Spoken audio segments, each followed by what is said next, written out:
કચ્છના રાપર તાલુકાના ગાગોદરથી 5 કિલોમીટર દૂર આવેલા કાચા બાંધકામવાળા મકાનમાં પોલીસે દરોડા પાડી એક નકલી ઘી બનાવતું કારખાનું ઝડપી પાડ્યું હતું। આ ઘીને અહીં વિવિધ મિશ્રણોથી તૈયાર કરી પેક કરી બજારમાં અસલી ઘી તરીકે વેચાણ અર્થે મોકલાતું હતું।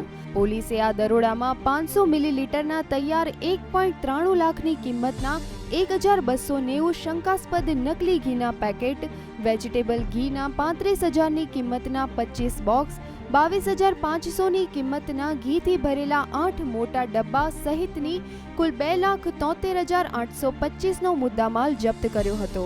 શંકાસ્પદ નકલી ઘીનો નમૂનો FSL રિપોર્ટ માટે મોકલવાની તાજવીજ પોલીસે હાથ ધરી છે। ત્યારે આ કાર્યવાહીમાં કોઈ પણ શખ્સની અટક કે ઓળખ થઈ શકી નથી। અહીં નોંધપાત્ર બાબત એ છે કે આ સમગ્ર ગોરખ ધંધો બંધ પડેલા સમર્થ બાલ વિકાસ કેન્દ્રના મકાનમાંથી પકડાયો છે। અહીંના સ્થાનિક રાજકીય આગેવાનો પણ આ કૌભાંડમાં સંડોવાયેલા છે તેવી વાત પણ મળી રહી છે। ત્યારે હવે જોવાનું રહ્યું કે સ્થાનિક પોલીસના હાથ મોટા માથાઓ સુધી પહોંચે છે કે નહીં।